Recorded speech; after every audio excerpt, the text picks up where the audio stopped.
ప్రభు యేసుక్రీస్తు నామములో మీ అందరికీ శుభములు. మ్రానికొమ్మల ఆదివారము. నన్ను అవమానించుచుండగా నేను మొగమును కప్పుకొనలేదు. నేను నగుబాటు తెచ్చుకోనని నాకు తెలియను. మొదటి పట్టణము యెషయా గ్రంథము 50వ అధ్యాయము 4వ వచనము నుండి 7వ వచనం వరకు. ప్రభువైన దేవుడు నాకు బోధ చేయు శక్తిని అనుగ్రహించెను.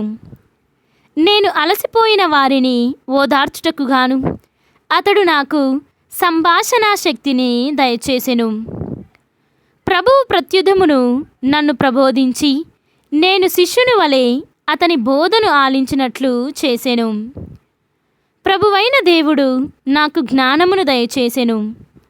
నేను అతనికి అడ్డు చెప్పలేదు, అతని మాట పెడచెవిన పెట్టలేదు. నన్ను మోదు వారికి నేను నా వీపును అప్పగించి తిని, వారు నా గడ్డపు వెంట్రుకలను లాగివేయుచుండగా నేను ఊరకుంటిని. నా ముఖము మీద ఉమ్మివేసి నన్ను అవమానించుచుండగా నేనేమియు చేయనైతిని. ప్రభువైన దేవుడు నన్ను ఆదుకొనుగాన వారు కలిగించు అవమానములు నన్ను బాధింపజాలవు. నేను నా మొగమును చెకుముకి రాయి వలె గట్టి వేసుకొంటిని. నేను నగుబాట్లు తెచ్చుకోనని నాకు తెలియను. ఇది ప్రభువాక్కు. సర్వేశ్వరునికి వందనములు. భక్తి కీర్తన. నా దేవా నా దేవా, నన్నేల చేయి విడిచితివి. ఆయన తనను తాను రిక్తుని చేసుకొని మానవుల పోలికగా జన్మించెను. దేవుడు ఆయనను అత్యున్నత స్థానమునకు లేవనెత్తెను. రెండవ పట్టణము పునీత చిన్నప్ప గారు ఫిలిప్పీలకు రాసిన లేఖ 2వ అధ్యాయము 6వ వచనము నుండి 11వ వచనం వరకు. ఆయన ఎల్లప్పుడూ దైవ స్వభావమును కలిగి ఉన్నను. దేవునితో తన సమానత్వమును స్వార్థ బుద్ధితో పట్టుకొని వ్రేలాడలేదు. ఇది గ్రహింపవలసిన విషయము. కానీ ఆయన తనను తాను రిక్తుని చేసుకొని సేవక రూపమును దాల్చి మానవ మాతృడుగా జన్మించెను. ఆయన అన్ని విధముల మానవ మాతృడై ఉండి అంతకంటే వినయము గలవాడై మరణము వరకును, శిలువపై మరణము వరకును విధేయుడాయెను. అందువలనని దేవుడు ఆయనను అత్యున్నత స్థానమునకు లేవనెత్తి అన్ని నామముల కంటే ఘనమగు నామమును ఆయనకు ప్రసాదించెను. అందువలననే పరలోక భూలోక పాతాళ లోకముల యందలి సమస్త జీవులను క్రీస్తు నామమునకు మోకాలు వంచి వినతులు కావలెను. పితయగు దేవుని మహిమార్థమై యేసుక్రీస్తు ప్రభువు అని ప్రతి నాలుక ప్రకటింపవలెను. ఇది ప్రభువాక్కు. సర్వేశ్వరునికి వందనములు. ఈనాటి సువిశేషము పునీత లూకా గారు వ్రాసిన సువిశేషము 22వ అధ్యాయము 14వ వచనము నుండి 23వ అధ్యాయము 56వ వచనము వరకు. గడియ వచ్చినప్పుడు యేసు శిష్యులతో భోజనమునకు కూర్చుండెను. అప్పుడు ఆయన వారితో, నేను శ్రమలను అనుభవించుటకు ముందు మీతో ఈ పాస్కాను భుజింపవలయనని ఎంతయో ఆశించితిని. ఏలయన దేవుని రాజ్యములో ఇది నెరవేరు వరకు నేను దీనిని మరలా రుచి చూడను అనెను. అప్పుడు ఆయన పాత్రమును అందుకొని కృతజ్ఞతా స్తోత్రములు చెల్లించి, దీనిని తీసుకొని మీరు పానము చేయుడు. ఏలయన ఇది మొదలు దేవరాజ్యము వచ్చే వరకు ఈ ద్రాక్షారసమును నేను చెవిచూడనని మీతో చెప్పుచున్నాను అనెను. అప్పుడు యేసు రొట్టెను అందుకొని కృతజ్ఞతా స్తోత్రములు చెల్లించి దానిని త్రుంచి వారికి వసగుచు, ఇది మీ కొరకు అర్పింపబడిన నా శరీరము, దీనిని నా జ్ఞాపకార్థము చేయుడు అనెను. ఆయన అట్లే భోజనానంతరము పాత్రమును అందుకొని, ఈ పాత్రము మీ కొరకు చిందింపబడు నా రక్తముతో ముద్రితమైన నూతన నిబంధన అనెను. ఇదిగో, నన్ను పట్టి ఇచ్చువాడు ఇచ్చటనే ఉన్నాడు. నిశ్చయింపబడిన విధమున మనుష్య కుమారుడు గతించును. కాని మనిషి కుమారుని అప్పగించువానికి అనార్థము అనెను. అందుకు వారు, మనలో ఈ పనికి పూనుకున్నవాడు ఎవడు అని ఒకరినొకరు ప్రశ్నించుకొనసాగిరి. తమలో ఎవరు గొప్పవారు అను వివాదము వారిలో తల ఎత్తెను. యేసు వారికి ఇటుల చెప్పెను, అన్యజనుల రాజులు వారిని పాలింతురు, వారి అధికారులు ఉపకారులని పిలువబడెదరు. కాని మీరు అటుల చేయవలదు. మీలో గొప్పవాడు చిన్నవాని వలెను, నాయకుడు సేవకుని వలెను ఉండవలయును. భోజనమునకు కూర్చున్న వ్యక్తియా లేక వడ్డించు వ్యక్తియా? ఎవడు గొప్పవాడు? భోజనమునకు కూర్చున్న వ్యక్తియే కదా. నేను మీ మధ్య ఒక సేవకుని వలె ఉన్నాను. నా శ్రమలలో నాకు తోడుగా ఉన్నవారు మీరే. నా తండ్రి నాకు రాజ్యమును ఇచ్చినట్లు నేను మీకు ఇచ్చుచున్నాను. మీరు నా రాజ్యములు నాతో కూడా విందు ఆరగించుచు సింహాసనములపై కూర్చుండి ఇశ్రాయేలీయుల 12 గోత్రములకు తీర్పు తీర్చెదరు. సిమోను, సిమోను, మిమ్ము గోధుమల వలె జల్లెడి పట్టుటకు సైతాను ఆశించెను. కాని నీ విశ్వాసము తొలగిపోకుండుటకు నేను నీకై ప్రార్థించితిని. నీకు హృదయ పరివర్తనము కలిగినప్పుడు నీ సోదరులను స్థిరపరపుము అనెను. అందుకు అతడు, ప్రభు, నేను మీతో కూడా చెరసాలకు పోవుటకు మరణించుటకు సైతము సిద్ధముగా ఉన్నాను అని చెప్పగా, యేసు, పేతురు, నేడు కోడి కూతకు ముందు నీవు నన్ను ఎరుగును అని ముమ్మారు బొంకెదవని నేను నీతో చెప్పుచున్నాను అనెను.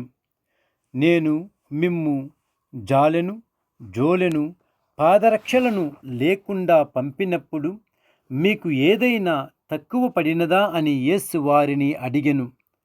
లేదు అని వారు బదులు పలుకగా, జాలె ఉన్నవాడు జాలెను, అట్టే జోలెను కొనిపోవలయును.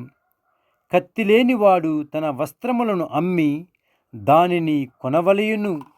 ఏలయన అతడు అపరాధులలో ఒకడుగా పరిగణింపబడెను అను లేఖనము నాయందు నెరవేరవలసియున్నది. నన్ను గూర్చి వ్రాయబడినవి అన్నియు నెరవేరనున్నవని మీతో నిశ్చయముగా చెప్పుచున్నాను అని యేసు చెప్పెను. ప్రభు, ఇదిగో ఇక్కడ 2 ఖడ్గములు ఉన్నవి అని వారు చెప్పిరి. చాలును అని యేసు బదులు పలికెను. ఆయన అక్కడ నుండి బయలుదేరి తన అలవాటు చొప్పున ఒలీవ కొండకు వెళ్ళుచుండగా శిష్యులు ఆయనను అనుసరించిరి. ఆ స్థలమునకు చేరిన పిమ్మట యేసు వారితో, శోధనలకు గురికాకుండుటకు ప్రార్థనలు చేయుడు అని చెప్పెను. పిమ్మట ఆయన రాయివేటు దూరము వెళ్ళి మోకరిల్లి, తండ్రి, నీ చిత్తమైనచో ఈ పాత్రను నా యొద్ద నుండి తొలగింపుము. కాని నా ఇష్టము కాదు, నీ చిత్తమే నెరవేరునుగాక అని ప్రార్థించెను. అప్పుడు స్వర్గము నుండి ఒక దూత ప్రత్యక్షమై ఆయనను బలపరిచెను. ఆయన బాధతో ఇంకను దీక్షగా ప్రార్థన చేయసాగెను. ఆయన చెమట రక్త బిందువుల వలె భూమి మీద పడుచుండెను. ప్రార్థన ముగించి యేసు శిష్యుల యొద్దకు వచ్చి, వారు దుఃఖభారముచే అలసి సొలసి నిద్రకు లోనగుట చూచెను. యేసు వారితో, మీరు ఏలా నిద్రించుచున్నారు? లెండు, శోధనకు గురికాకుండుటకై ప్రార్థన చేయుడు అని చెప్పెను. యేసు మాటలాడుచుండగనే అచ్చటకు ఒక గుంపు వచ్చెను.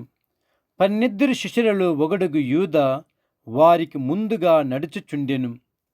అతడు యేసును ముద్దు పెట్టుకొనుటకు దగ్గరకు రాగా, యేసు వానితో, యూదా, నీవు ముద్దుతో మనిషి కుమారుని పట్టించుచున్నావా అనెను. అప్పుడు అక్కడ ఉన్నవారు జరగబోవునది గ్రహించి, ప్రభు, మమ్ము కత్తి దూయమందురా అని అడిగిరి.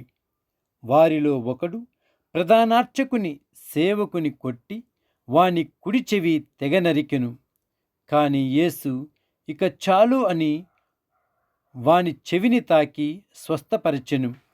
పిమ్మట యేసు తనను పట్టుకున వచ్చిన ప్రధానార్చకులతోనూ దేవాలయపు అధికారులతోనూ పెద్దలతోనూ ఇట్లనెను, మీరు బందిపోటు దొంగపైకి వచ్చినట్లు కత్తులతోనూ గుదియలతోనూ నన్ను పట్టుకొనుటకు వచ్చితిరా?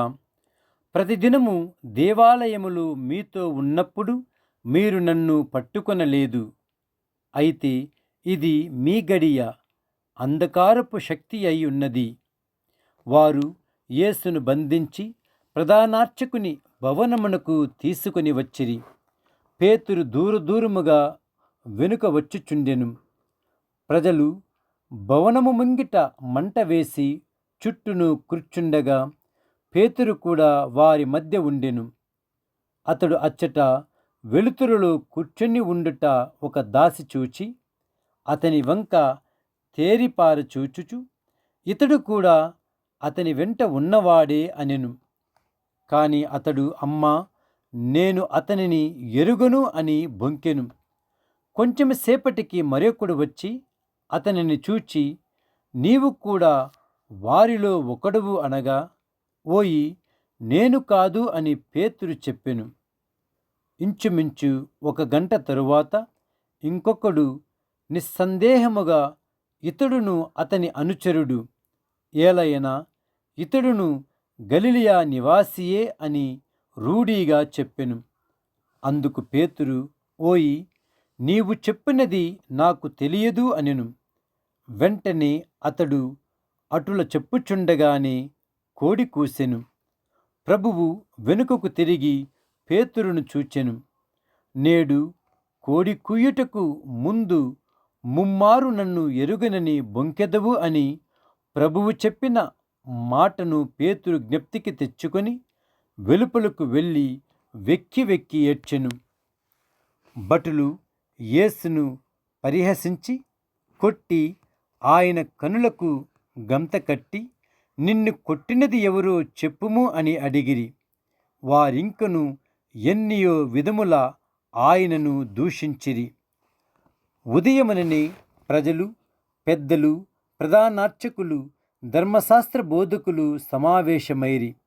వారు ఆయనను న్యాయసభలోనికి తీసుకుని వచ్చి, నీవు క్రీస్తువా, మాతో చెప్పుము అని అడిగిరి. మీతో చెప్పినను మీరు నన్ను విశ్వసింపరు. నేను మిమ్ములను ప్రశ్నించినను మీరు సమాధానము చెప్పరు.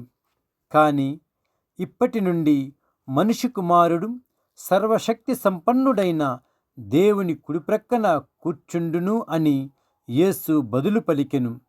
అట్లయినా నీవు దేవుని కుమారుడువా అని వారు ఓ కుమ్మడిగా ప్రశ్నించిరి. మీరన్నట్లే అని యేసు సమాధానమిచ్చెను. అప్పుడు వారు, మనకు ఇంకా ఏమి సాక్ష్యము కావలియును? మనము స్వయముగా అతని నోట వింటిమి కదా అని పలికిరి. అప్పుడు వారు సభ చాలించి యేసును పిలాతు వద్దకు తీసుకొని పోయిరి. అతడు తిరుగుబాటు లేవదీయుచు చక్రవర్తికి పన్ను చెల్లింప నిషేధించుట, తన్ను తాను క్రీస్తుననియు రాజుననియు చెప్పుకొనుట మేము స్వయముగా వినియున్నాము అని ఆయన మీద నేరము మోపసాగిరి. పిలాతు ఆయనను, నీవు యూదుల రాజువా అని అడుగగా అందుకు ఆయన, నీవే చెప్పుచున్నావు అని బదులు పలికెను. అప్పుడు పిలాతు ప్రధానార్చకులతో ప్రజా సమూహములతో, నాకు ఇతనిలో నేరమేమియు కనిపించుటలేదు అని పలికెను. ఇతడు గలిలయ ప్రాంతము మొదలు ఇచ్చటి వరకు యూదయ సీమ అంతటా బోధించుచు ప్రజలలో విప్లవము లేవదీయుచున్నాడు అని వారు మరింత ఉద్రిక్తముగా ఆరోపించిరి. ఆ మాటలు విని పిలాతు, ఇతడు గలిలయ నివాసియా అని అడిగెను. ఆయన హేరోదు పాలనకు చెందినవాడని తెలుసుకొని పిలాతు ఆయనను హేరోదు వద్దకు పంపెను. హేరోదు ఆ దినములలో యెరూషలేమునందుండెను. యేసును చూచి హేరోదు మిక్కిలి సంతోషించెను. ఏలయన ఆయనను గురించి చాలా విని ఉన్నందున చాలా దినముల నుండి ఆయన కొరకై ఎదురుచూచుచుండెను. ఆయన చేయు అద్భుతములలో ఒకటైనను చూడగోరి హేరోదు యేసును అనేక విషయములను గురించి ప్రశ్నించెను. కాని ఆయన సమాధానమేమియూ ఇయ్యలేదు. ప్రధానార్చకులు, ధర్మశాస్త్ర బోధకులు అక్కడ నిలుచుండి ఆయన మీద తీవ్రముగా దోషారోపణము చేయుచుండిరి. అప్పుడు హేరోదు అతని సైనికులు ఆయనను నిరాదరించి పరిహాసముగా విలువైన వస్త్రములను కప్పి ఆయనను తిరిగి పిలాతు వద్దకు పంపిరి. అంతకు పూర్వము శత్రువులుగా ఉన్న హేరోదు పిలాతులు ఆనాడు పరస్పరము మిత్రులైరి. అప్పుడు పిలాతు ప్రధానార్చకులను, అధికారులను, ప్రజలను పిలిపించి, ఇతడు ప్రజలను పెడత్రోవ పట్టించుచున్నాడని ఇతనిని నా ఎద్దుకు తీసుకొని వచ్చితిరి. నేను మీ ఎదుట ఇతనిని పరీక్షించితిని. ఇతని మీద మీరు మోపిన నేరములు ఏమియూ నాకు కనిపించుటలేదు. హేరోదుకు కూడా ఆయన యందు ఏ దోషము కనిపింపలేదు కనుక అతడు తిరిగి నా ఎద్దుకు పంపెను. ఇతడు మరణశిక్షకు తగిన పని ఏదియూ చేయలేదు.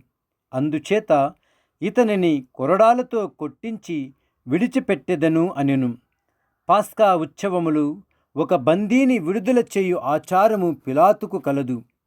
అంతటా అందరూ ఏకకంఠముతో వీనిని చంపివేయుడు, మాకు బరబ్బను విడుదల చేయుడు అని కేకలు పెట్టిరి. బరబ్బా నగరములో జరిగిన ఒక తిరుగుబాటుకు, హత్యకు కారకుడగుటచే కారాగారమున ఉంచబడిను. పిలాతు యేసును విడిచిపెట్టు ఉద్దేశముతో ప్రజలతో మరలా మాటలాడినను వారు అతనిని సిలువ వేయుడు, సిలువ వేయుడు అని కేకలు వేసిరి. మూడవ పర్యాయము పిలాతు, ఇతడు చేసిన నేరమేమి? మరణశిక్షకు తగిన నేరమేదియు ఇతనిలో నాకు కనిపించలేదు కనుక ఇతనిని కొరడా దెబ్బలు కొట్టించి విడిచిపెట్టుదును అని వారితో చెప్పెను. కానీ వారు అతనిని సిలువ వేయుడు అని మరింత బిగ్గరగా కేకలు వేసిరి. వారి పంతమే గెలిచినది. ప్రజలు కోరినట్లే పిలాతు యేసుకు మరణశిక్ష విధించెను. తిరుగుబాటు, హత్య చేసినందుకు చెరసాలలో వేయబడిన వానిని ప్రజల కోరికపై అతడు విడుదల చేసెను. కాని యేసును వారి ఇష్టానుసారము చేసుకొనుటకు వారికి అప్పగించెను.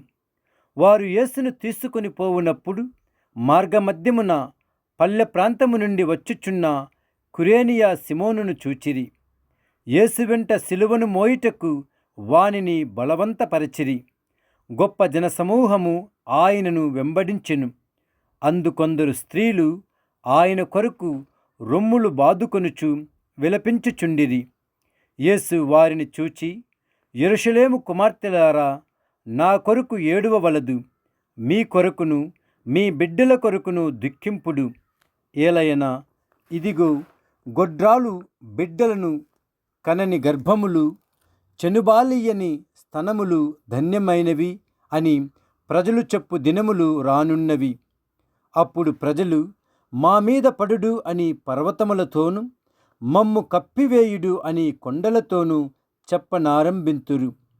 పచ్చిమ్రానికే ఇట్లు సంభవించినప్పుడు ఎండిన మ్రాను గురించి ఏమి చెప్పగలము అనెను.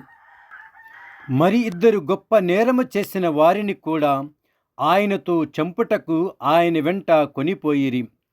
కపాలము అనబడు స్థలమును వచ్చినప్పుడు అక్కడ వారు యేసును సిలువ వేసిరి. నేరస్తులను కూడా యేసు కుడివైపున ఒకనిని, ఎడమవైపున ఒకనిని సిలువ వేసిరి. అప్పుడు యేసు, తండ్రి, వీరు చేయునదేమో వీరు ఎరుగరు, వీరిని క్షమింపుము అని పలికెను. వారు చీట్లు వేసి యేసు వస్త్రములను పంచుకొనిరి. ప్రజలు అచ్చట నిలువబడి ఇది అంతయు చూచుచుండిరి. ఇతడు ఇతరులను రక్షించును కాని ఇతడు దేవుని వలన పంపబడిన క్రీస్తు అయినచో తనను తాను రక్షించుకొన నిమ్ము అని అధికారులు కూడా ఆయనను హేళన చేసిరి. సైనికులు ఆయన దగ్గరకు వచ్చి చేదు ద్రాక్షారసమును ఇచ్చి, యూదుల రాజువైనచు నిన్ను నీవు రక్షించుకొనుము అని పరిహాసించిరి. ఇతడు యూదుల రాజు అని పలకమును వ్రాసి శిలువపై భాగమున ఉంచిరి. సిలువ వేయబడిన నేరస్తులలో ఒకడు, నీవు క్రీస్తువు గదా, అయినచు నిన్ను నీవు రక్షించుకొని మమ్ములను కూడా రక్షింపుము అని ఆయనను నిందింపసాగెను. రెండవవాడు వానిని గద్దించుచు, నీకు దైవభయము లేదా? నీవు కూడా అదే శిక్షను పొందియున్నావు గదా. మనకు విధించిన శిక్ష న్యాయసమ్మతమైనది. మనము మన పనులకు తగు ఫలమును అనుభవించుచున్నాము. కాని ఈయన ఏ తప్పిదము చేసి ఎరుగడు అని యేసు వంక తిరిగి, యేసు, నీవు నీ రాజ్యములో ప్రవేశించినప్పుడు నన్ను జ్ఞాపకముంచుకొనుము అని విన్నవించెను. యేసు వానితో, నేడే నీవు నాతో కూడా పరలోకమున ప్రవేశించుదవని నీతో నిజముగా చెప్పుచున్నాను అనెను.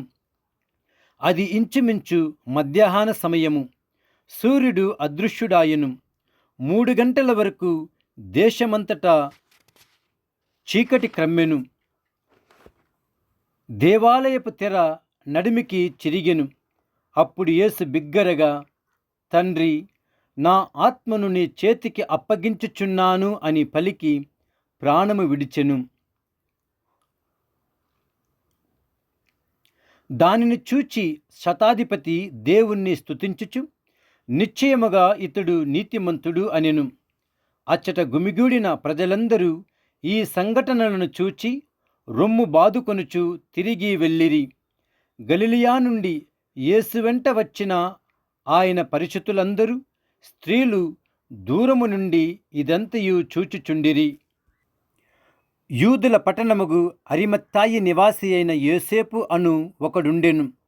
అతడు నీతిమంతుడు, ప్రజల ఆలోచనలకు వారి క్రియలకు సమ్మతింపనివాడు, దేవరాజ్యమునకై నిరీక్షించున్నవాడు. అతడు పిలాతు వద్దకు వెళ్ళి యేసు దేహమును అడిగెను. యేసు శరీరమును శిలువ నుండి దించి సన్నని నారబట్టతో చుట్టి ఎవరును ఉంచబడని రాతితో తొలచబడిన సమాధి యందుంచెను. అది సిద్ధపడు దినము, విశ్రాంతి దినము ప్రారంభము కాకుండెను. అప్పుడు గలిలయ నుండి ఆయన వెంట వచ్చిన స్త్రీలు సమాధిని, యేసు దేహము ఉంచబడిన విధమును చూచిరి. వారు తిరిగి వెళ్ళి సుగంధ ద్రవ్యములను, తైలమును సిద్ధపరచిరి. ధర్మశాస్త్రానుసారము విశ్రాంతి దినమున విశ్రాంతి తీసుకొనిరి. ఇది క్రీస్తు సువిశేషము. క్రీస్తువా మీకు స్తుతి కలుగునుగాక.